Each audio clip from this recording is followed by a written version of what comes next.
we've had a great response.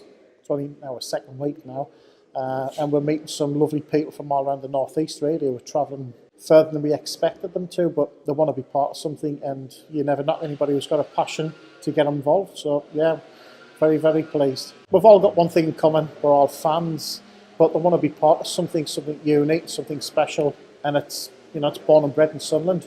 Some of these guys who are coming with that remit of day-to-day life, as a person not suffering from them issues, it's hard for me to comprehend. But when you sit and talk to the guys, you're giving them some therapeutic, guidance towards things, and it's really lovely, and feels very, very humbling to be part of them as well as the other way around. My cousin Mick Heads, he's friends with Michael Ganley, and I was on Facebook, and I saw he was doing some volunteering here.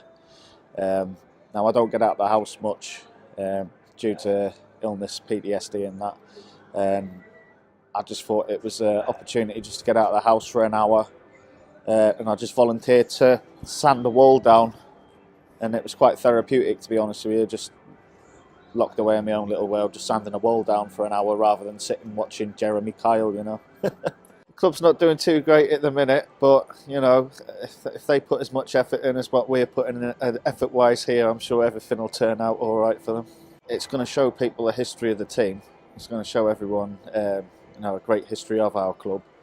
It's also going to be a place for everyone to go and look at stuff that's been curated over the years, collected over the years by Michael and other people, and just genuinely just enjoy football for what it is. It's always nice to get people who want to be on board where they can support the financial matters. They're as equally as important as our volunteers. We want to thank them as much as we possibly can, and use guys obviously getting on board to support us with that media exposure gives these guys a bit more of a warmer feeling. But the money that we've got to pull together to get this building breathing again, it's substantial. Mad Sunderland fan.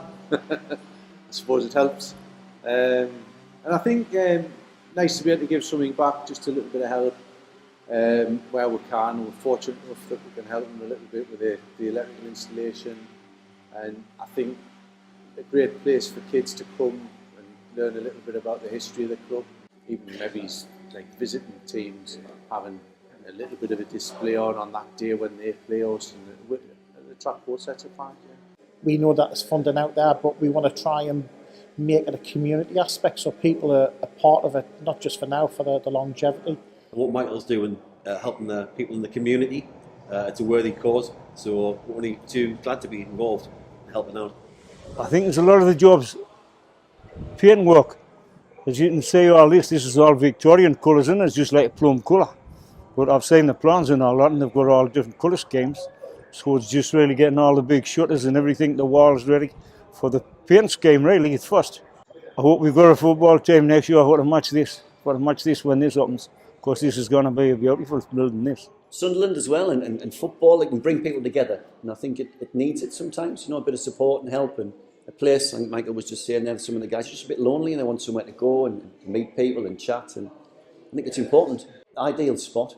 I think he's done really well getting this building. I think he's saying the building's sort of 170 years old in a few months' time. I think there's some history behind that. I think one of the good things, it's not just a Sunderland fans museum, it's a universal fans museum.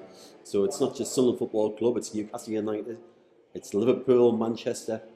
So I think Michael's trying to include all the supporters, really, not just Sunderland. Pop in, we're here 6 days a week. We welcome all. It's not about even doing any work. It could be the case that they want to get out of the house and just sit and talk to some of the guys while they work. It's a hub. We've got no discrimination, but we just want everybody to be part of it, one way or the other.